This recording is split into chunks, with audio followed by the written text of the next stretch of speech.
Now,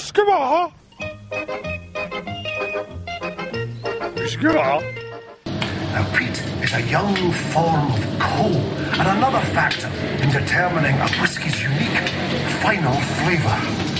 This is the milling machine. This is where the malt is rudely awakened, crushed, ground and pulverised into what's known in the trade as grist.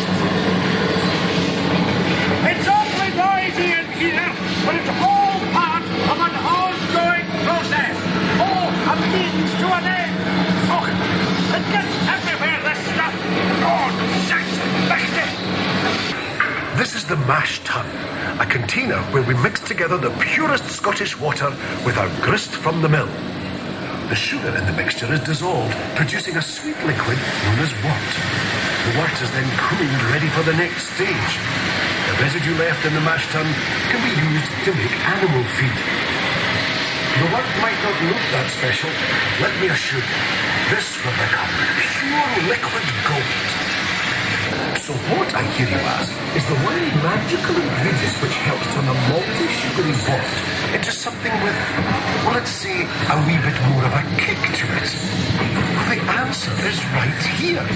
This is yeast. The importance of this microscopic yet explosive living organism simply cannot be underestimated.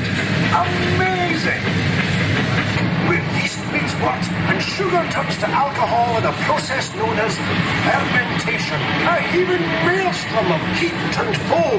And if the whole thing threatens to get out of hand and overspill, don't switch your blades above, or keep the whole thing in check. And don't be taking too deep a breath in here, by the way. The vapours produced can fail back a punch. Creased. We do this during distillation. Now, pay attention. The liquid is heated in a pot still, and because alcohol boils at a lower temperature, it separates from the water. The vapour rises up the neck and is cooled and condensed back into a liquid by a copper coil immersed in cold water, known as the worm. Here we see the cooling and condensing process in action. The liquid is now known as low wine, but it needs to be distilled again to further increase its alcohol content. And that takes place here, in the spirit still.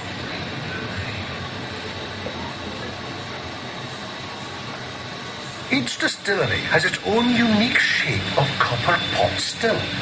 Another factor in ensuring that each distillery produces its own unique flavour of Scotch whisky.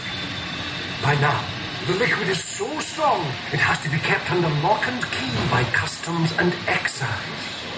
Here in the spirit safe, the still man weaves his magic by judging precisely when to send the first part of the run, or 4 shots, and the last part of the run, or feint, back to be distilled again. Meanwhile, the middle cut, or heart of the run, is sent to the spirit receiver. But it's still not Scotch whisky. Oh no, not for a long while yet.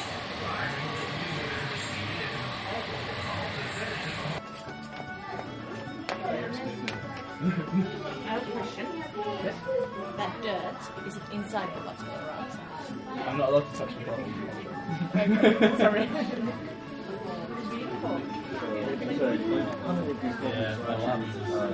I'd say the vast majority.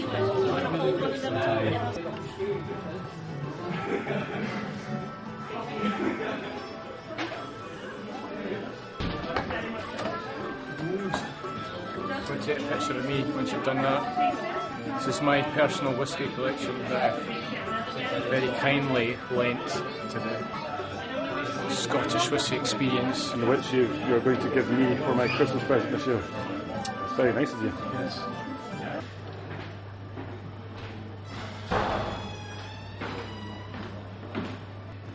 There is, whiskies generally don't do vintage. I'm going to try my Highland Malt, which is the Glendever. If you whip things up, especially From the McNabb distillery. The Barkers do a great range.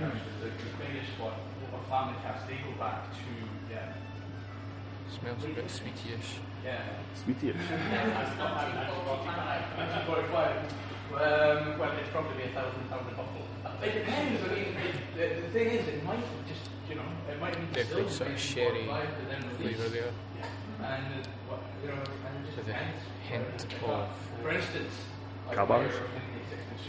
Cresol sauce. And cabbage. No kebabs. And that. No kebabs in it.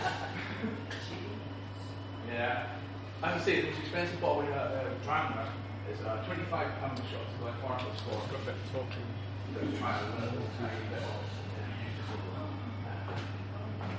It's so silly though, it's about £300 a bottle. But that's really good money. Good value for money. For my next trick.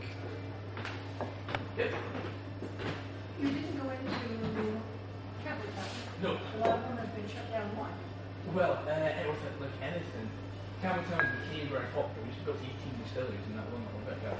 And that was through the prohibition in America.